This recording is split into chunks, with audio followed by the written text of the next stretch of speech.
Hey everybody, welcome back to another video. I hope you are doing well and you had an awesome weekend, and I just want to wish anybody who's had to deal with any of the storms or tornadoes and such in the States, I hope you're all well and safe, and yeah, I just hope everyone's okay. Today we are going to be reacting to the insane world of sidecar racing. Now this was a popular request on my Isle of Man TT reaction video. Down in the comments there was a few people who asked me to react to the sidecar racing. So that's what we're going to do. I've never heard of sidecar racing. I didn't even know it was such a thing. I know you get the motorbikes with are they called sidecars? I know you get those, but I've never heard of racing them. So I'm pretty keen to have a look at what this is all about. I don't know if they get to the same speeds as the bikes do. That'll be pretty pretty crazy. But from the picture I've got frozen on the screen now, it looks like there's only one dude on there. I don't know.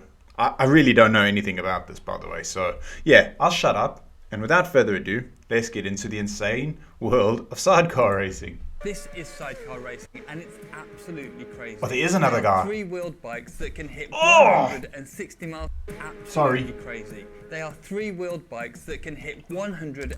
Oh, he smacked his hip on that railing. Flipping heck, how do you get into a sport like this? What makes you think, you know what, I'm going to go and hang on a motorbike or whatever it is, a sidecar, I don't know what to call them. Flipping heck, sorry, I'll start it again. Racing, and it's absolutely crazy. They are three-wheeled bikes that can hit 160 miles an hour on the 160 mile an hour of the Isle of Man. But what's incredible is that it takes two people to drive this thing. One on the controls. Okay, I didn't realize this was like an explanation video, but that's even better for me because I'd like to know a bit more about this. But I thought sidecar, he'd be sitting in the car. You know that, like, do you guys know what I'm talking about? Like the motorbike that has the sidecar, I'm assuming that's what they're called. I thought that's what it was. These guys are like hanging on there. What? How do you even get into the sport? Like, and one manipulating the balance of the bike. And that is controlling crazy. This thing at that sort of speed with walls, curbs and blind crests must be terrifying. But not as much as being... It's terrifying for me to watch, buddy. It's terrifying for me to watch. Also, I forgot to mention, if you haven't done so already, please make sure you hit the subscribe button. Let's carry on. Curbs and blind crests must be terrifying, but not as much as being the passenger whilst doing that. Yeah. So today, let me explain the engineering and the insane driving skill behind sidecar racing. This is a Formula 2 sidecar, around 130 horsepower, 350 kilograms, including the riders, and a top speed of well over 160 miles per hour.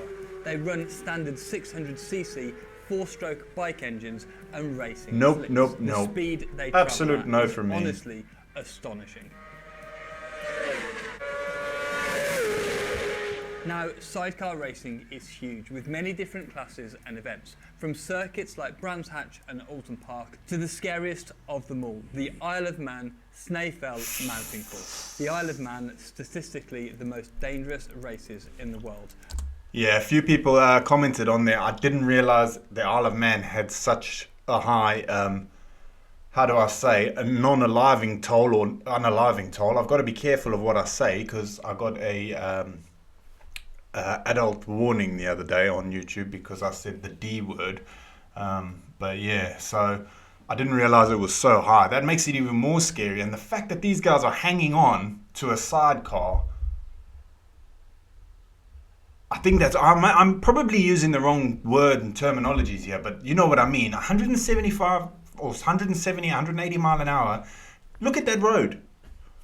Man, all you got to do is lose your grip the way he's hanging on. He's off there. He's going to be rolling around with the sheep down the hill. It's so scary. Statistically, the most dangerous races in the world, and by quite some margin. The number of horrific crashes is endless. But despite this, hundreds of racers across bikes, superbikes and sidecars rock up every year to take it on. And whilst I do moan about organisers making tracks too sterile at the moment with massive runoffs, the risks at the TT are far higher than I personally would take. One misjudgment, you mean, or one look at mechanical this, man. failure could send you off a hill or into a brick wall. The track weaves through tight island roads for 38 miles, with tight sections and more open, weaving sections where riders are flat out for minutes at a time. These sidecars manage an average of 120 miles per hour around these 193 kilometers an hour. Oh and to my put this God. into perspective, the top class of superbikes, which are far, far lighter,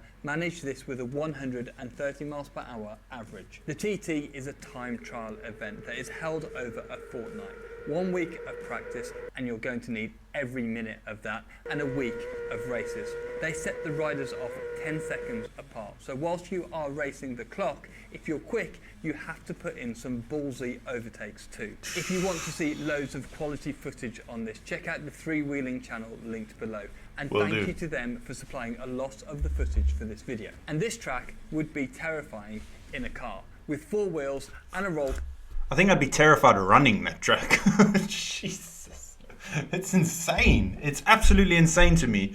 Like, I got a lot of respect for the guys who do it and that, but you would never catch me ever doing something as dangerous as that, because I don't know, call me a coward or whatever, but that is insane. That is absolutely insane to me. Video. And this track would be terrifying in a car, with 4 wheels and a roll cage, 1 driver, and the ability to take left and right-handed corners at the same sort of speed. Yeah. But sidecars have none of these things. But before we get into it, some lingo. The sidecar itself is called an outfit. The person on the right is called the driver, and the madman who's hanging off the side is called a passenger. Anyway, The madman, that's putting it lightly. what makes these sidecars unusual is that they aren't symmetrical. They have 2 wheels in line and then 1 on the side. So when I'm driving on track, whether it's in Caterhams or Formula 1 cars, you get a feel for the car's cornering ability and then apply this to both left-handers and right-handers. However, these sidecars actually take right-handers far quicker than left-handers. And this is down to, in right-handers, the outfit leaning on that. Sorry for pausing again, guys. There's been a few people who've asked me to react to the crash videos, and I'm sorry, I'm not going to do that. I can't glorify, especially when I found out that on average 2 people pass on in this race every year. And there was one year, someone was saying, there was a few people who actually said in the comments that a father and son team in these sidecars, actually both of them lost their lives in the race. So I don't want to react to stuff like that. I mean, I'm happy to do the races, but the gory side of things I can't do. I'm sorry.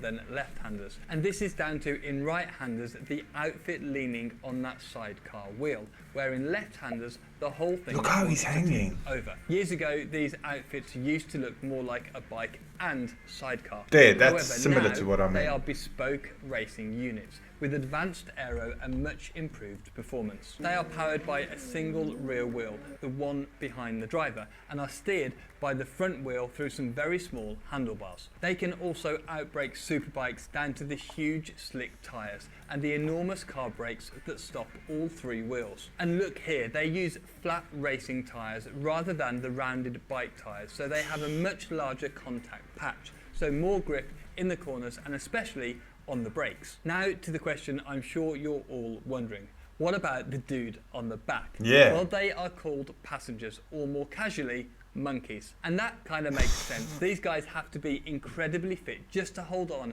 at these speeds and G-forces. Their role is to maintain the balance of the outfit. Without them, the sidecar just wouldn't work. It would be minutes a lap slower around the TT course. So they cling on, staying out of the airflow on the straights, and hang off either side around the corners, essentially making up for the unevenness of the sidecar. So around crazy. right-handers, they climb over the top of the driver to keep the weight on the inside tyres. Then on left-handers, they hand precariously over the side of the bike. And this is the bit that looks the most sketchy. They very often skid their backs along the surface of the track and can even get knocked off if the driver gets it wrong. Along the straights, they duck out of the airflow, then pop up in the braking zones to add as much drag as possible. Then, as the driver turns into the corner, they have to quickly but carefully get in position so that the bike sticks. So in a car, you trail brake into the corner, meaning you gently release the brake pressure as you enter. This is all to transfer the weight of the car as gently as possible. On a sidecar, the driver is... We've said it with a few sports on this channel that we've reacted to, but again, these guys and girls, whoever do these races, must have a gigantic pair or something weighing them down as well, because this is insane to me. I mean, I love all sports and that, but something like this to me just seems crazy. Let me know in the comments what you guys think. I think it's insane. Personally think there's not a chance in hell I would do something like this. To transfer the weight of the car I think it's crazy. as gently as possible. On a sidecar, the driver is still doing this, but with the added component of another person moving around too. And it must be so tough to coordinate these two things perfectly. Some passengers even count or feel the bumps. Also, they don't need to pop their head up to see when the next corner is coming, which around a 38-mile lap is mighty impressive. As you can imagine, it takes enormous trust from both parties. The driver has to trust that the passenger will be in place to give him grip when he needs it. Then the passenger has to trust the driver that he's got his estimation. The passengers hold on to a few specific handles. The main one is in the center of the bike. The riders hold this through the highest G sections, the braking zones, where they have to be up pretty high on the bike whilst the driver is on the anchors. Then there are several smaller holds around the sidecar for the cornering sections, as well as a specially shaped platform with places for the passenger to jam their platform. It's literally like a tray, mate. Rock climbing at 150 miles per hour. Now, what I find mad is also what the driver has to do. It's not like a car where the grip is more predictable and the balance of the car is pretty steady. The most a car changes is when the tyres wear or the fuel burns off, both of which happen slowly and predictably. But on these bikes, if the passenger isn't in the right place at exactly the right time, the bike won't have the grips you expect it to. There really are two people steering these sidecars. But the thing I can't get over is the enormous risk that every driver takes on this track. Many of the riders have rituals where they hug their families every time they get on the bike at this track. Like that's what I mean. That's what I'm not scared of dying or anything. I'm scared of leaving my family behind, you know? Like, imagine having to hug them goodbye just to go and race. To me, there's nothing I would rather not do than that. It's so scary and like, oh man. Have rituals where they hug their families every time they get on the bike at this track. Imagine being the family as well. There are too many crashes, many of which are tragic. So you can imagine the nerves when sat at that start line. But as we all know, all motorsport can be dangerous, and we go into it knowing the risks. The skill, composure and dedication from these riders demands huge respect. One thing that I had to find out was, how do you build up to doing this? How do you first learn the ropes in hanging off the side of a sidecar at silly speeds? Well, just like what karting is to single-seaters, miniature sidecars sidecars. These are awesome. They are called mini F1 sidecars and they race on kart circuits. The racing is brilliant with some that looks pretty cool.